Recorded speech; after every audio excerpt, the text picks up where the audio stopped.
I don't feel as if the decision that was made was one that I would take back. I stand behind my decision. When I was elected, one of my primary responsibilities is to be as the mayor, be the safeguard, and that being of financials, that being of administratives, that being really the person who is here to make certain that I am doing my very best for each and every person in this Rockall community.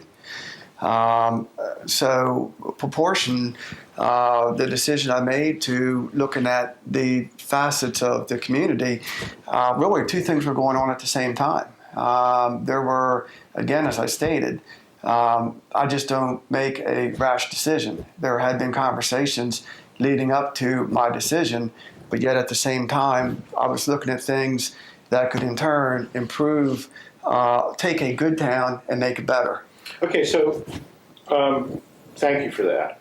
And then, but by extension, it seemed like that it was learned the hard way that you needed a majority of the council to agree with that decision. Well, again, one of the things that I learned in this, again, I'm not a career politician. I don't choose to want to be one. But when I had sent my memo out to the board, one that I had worked with the attorney on, as I was seeking guidance. Ultimately, the decision lied with myself, but again, it wasn't a decision that was to take easy. But in my letter to the board stating my position, within a day, it had reached the SPY, and Dan, and I'm not sure how he accessed that information, but I'm not even sure after the letter was put out if it was even a day that there was a letter put out there. And it was one that I had requested, really the strictest confidentiality because it dealt with personnel and it dealt with a very high level figure within the community. Mm-hmm. And I think right from that point, there was it was just really taken and rather than the sincerity of what my issue was to the board, mm-hmm. It really got taken out of content. Did you think that you had the votes for dismissal? I would say this to you, Dave. You certainly, one of the things I have to distinguish in the private sector and then in the government sector is things are really done completely different. Okay. And I always tell my father, there's no common sense provided for in politics. It's just the way it is. Here in the business world, you really do, your decisions are based primarily on dollars. Often in the politics, what I try to put my emphasis on, which is really the money, and because that's really what drives much of everything you do, as you talked about, what initiatives, what programs, so forth. Everything you do in government or in business really comes down to the end of the day of that. But I believe that the message got lost very early as I was looking to have a very genuine and sincere meeting with the board. And, okay, so I would say we didn't meet for 12 hours to sit around and talk about whatever after an hour discussion. Mm-hmm. I mean, that was a 12-hour meeting of which there was a lot that was said in that meeting and discussed. And even to the point at the last meeting of the town, Councilwoman Francis had stated, let's put the tapes out. I was at a Board of Appeals meeting the other night. Mm-hmm. Simply because there are, again, I'm trying to really, there's things that are still going on today that I feel as if could be better.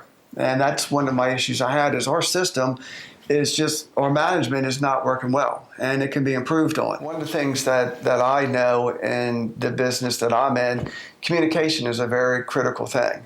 And I think if we're going to be able to move forward, that's one of the things that we have to be able to do is to be able to communicate with one another and communicate decision-making, communicate actions.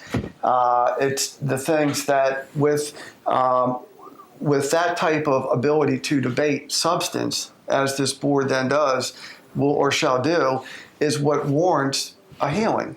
And a healing, if we're going to move forth, is one of which, and whether or not if a recall takes place, whether I'm called out of office, whoever is the next mayor or of this next board, we all have to be of the same page. Because if we're going to be a body that is working together as one in the interest of this town of Rock Hall, we have to be able to know, Dave, that we're dealing with the facts, but all facts. And again, I think that's often what we've been seeing at the meetings lately is we're not completely all up to speed as to what are the true facts, what are going on. And I think what illustrates that is the recent decision, the opinion made by the Opens Meeting Compliance Board. They've made a very profound impact, I'm going to say, on this whole continuation of this dynamics of what is really ultimately, how do we move Rock Hall forward, get it back on track and go forward? And I think that, I've not decided that I'm going to pack my bags up and walk away. I took this job on with the most sincerity that I can, and I've withstood a lot of negative press that, whether it was deserved or not, I think some of the critics, again, I think were very biased in the reporting, although I think some of the criticism was probably fair enough, something that I may have brought on myself. But again, all I want and what I look for, Dave, is transparency and accountability.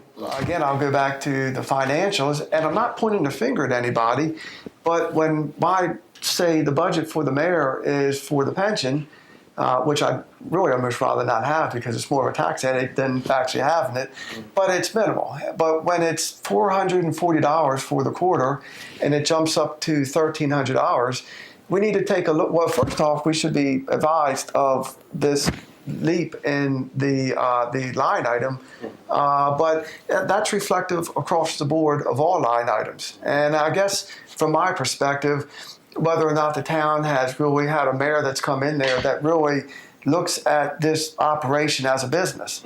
And again, I want to be able to sit down with the clerk treasurer or the town manager and look at things from a mannerism of what, can we do it better? Can we make your job easier? But in the end, it's my job to be the steward, the safeguard for the people.